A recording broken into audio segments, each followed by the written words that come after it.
Good evening and thank you for watching News 12 Connecticut. I'm Tom Appleby. And I'm Rebecca Saran. Insurance giant AIG with offices in Wilton is the latest company to feel the crunch of the mortgage and credit crises.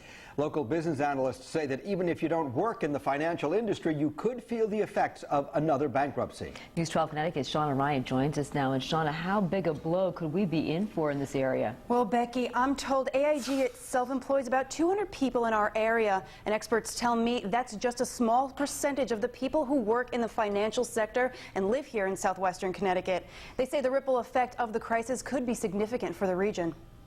And we're very connected. If you have an earthquake in Manhattan, you're going to have major tremors in Fairfield County. AIG is the latest Wall Street giant to face the threat of bankruptcy after Lehman Brothers filed for Chapter 11. And some people in our area say it's causing panic. Clearly, they've got to raise capital. And the question is, they have $75 billion has been reported.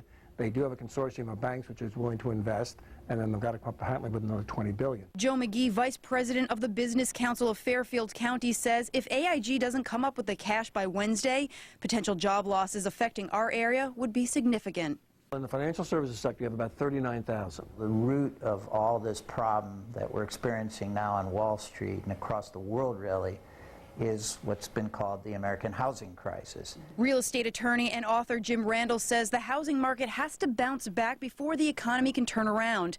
But that will be difficult if even more people are losing the jobs that pay for those homes. The fewer people with jobs, the fewer people who are home buyers, the more people who are distressed home sellers, it can't be a good thing. And these financial instruments which were developed to allow people to afford houses that were very risky in their ability to finance them really was a terrible foisting on the public of a product that wasn't legitimate.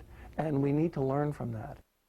McGee says it's a tough lesson to learn, but it's necessary to understand why this industry wasn't able to regulate itself. He says many people are wondering whether they should pull out of the market, but his advice is don't. He says this is a short-term problem and the market will come back. And Tom and Becky, unfortunately, that is not an alternative for those who are looking to retire now. I'm told that their 401ks will certainly see a big hit. Yeah, we do hope it's a short-term problem. All right, Shauna, thanks very much. And we have a local connection, another one, to this current Wall Street crisis to tell you about. We learned today that Lehman Brothers CEO and Greenwich homeowner Richard Fuld will receive a $22 million retirement package from the company when he eventually ends his 30-year tenure with the bank.